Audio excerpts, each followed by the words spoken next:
Hi guys, welcome to this video about something which came into my mind when I did some research about glycerin, and that's the thing or the question: could it cause some kind of diarrhea or even chronic diarrhea? I mean, if you have diarrhea or especially chronic diarrhea, it can be a really serious issue. And of course, if you have it longer than a couple of days or especially weeks, then I would highly recommend that you are consulting a medical doctor or a health professional. I am not a health professional. I'm just a normal person on talking on YouTube based on my research and my experience. So you have to be really careful and not do anything just based on what I am saying. But these are just few thoughts, maybe, and I'm still able to help you a little bit with that. So, yeah, here we have some description about diarrhea, chronic diarrhea, usually when it is longer than 4 weeks. We are talking about chronic diarrhea, and of course, it can have serious causes. I mean, but it doesn't have to be, because I think it can be just that somebody is really sensitive that for a specific food or something like that, and but the problem is always how to find out what's causing the problem. The thing is, when I did some research about glycerin, I have found that glycerin is used for constipation. It is used to relieve occasional constipation. Of course, these things are usually used rectal, but you can take it oral. I mean, you can eat or drink, and if you drink or eat it too much, it will cause same thing, just takes a little bit longer. You will definitely get diarrhea if you take too much. And the thing is, actually, it's almost impossible to avoid glycerin, at least at a certain amount, because here we have a list that's researchgate.net, but you can easily find it on other places also in the internet. That's a list where E422, which is glycerin, glycerol, is allowed in food, and as you can see, it's absolutely crazy. The list is almost endless. I mean, it starts with milk products and creams and cheese and ice cream and, yeah, dried fruits, vegetables, nut butter, chocolate, chewing gum. What do we have?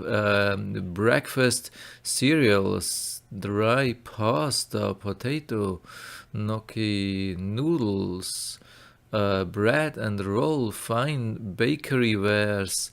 Yeah, I don't know if there are even more, but you can see there is so much in processed food that maybe you get just too much from that, even when you are not eating or drinking it pure from vegetable glycerin.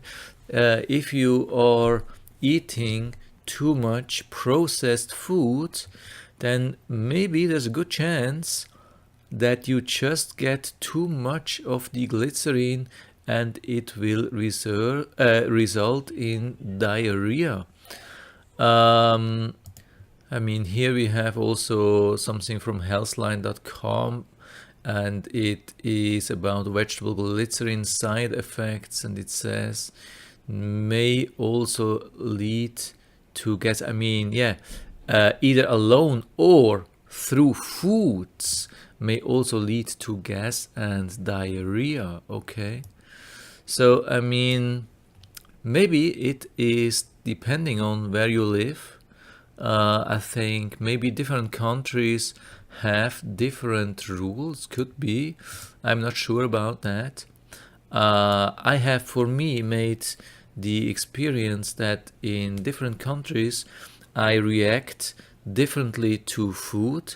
Sometimes I get some problems with my digestion in different countries, even when it's not. I'm not talking about third world countries or something like that. Africa, I mean, there you have to be super careful, of course. I mean, or other countries where water quality is usually not so good and other things.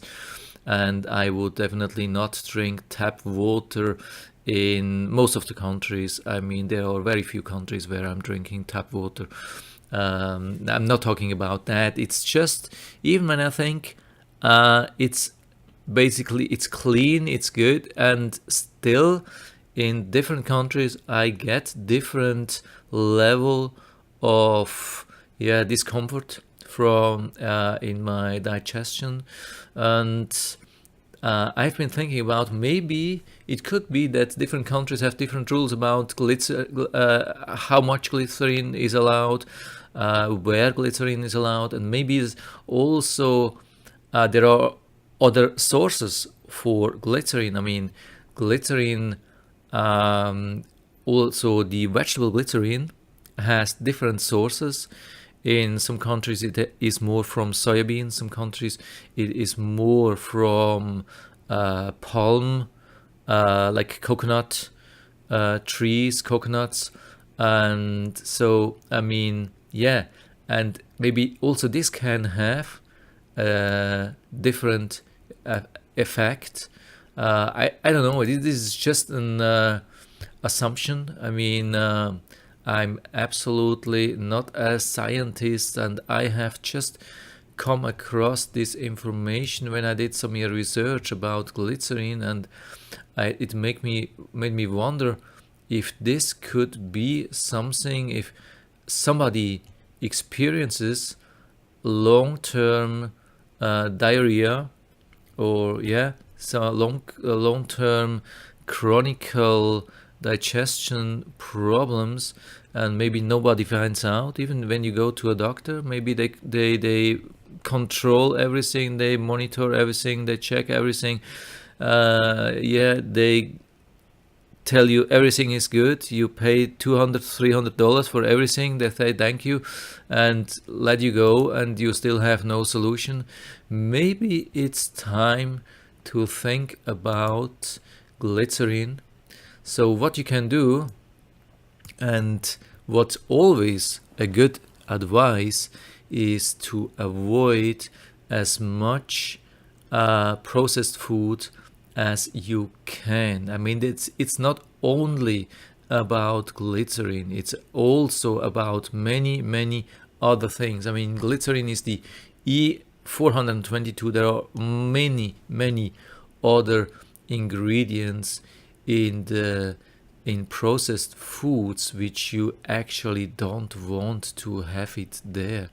There is so much bad stuff, usually also GMO things, and it's almost impossible to avoid bad things when you eat too much processed food. So I would maybe try, if it's possible, to concentrate on natural food sources, natural product, just fruit, vegetables, eggs, whatsoever. There are many possibilities how to composite, how to create, I don't know the word, how to create a nice meal without processed food. So this is my suggestion.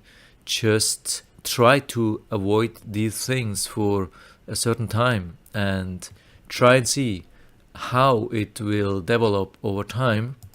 And as an alternate way, of course, like always, if you have long-term problems with digestion, diarrhea, whatsoever, I mean, a really good solution is always a good probiotics.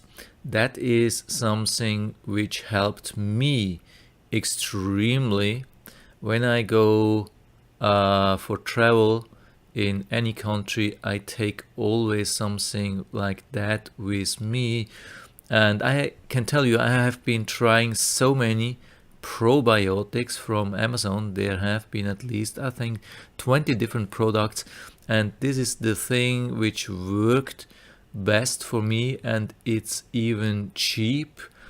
Yeah, it has been doing so well for me, and I don't know how it could relieve symptoms if they are caused by glycerin. Maybe they can do something for you and improve digestion.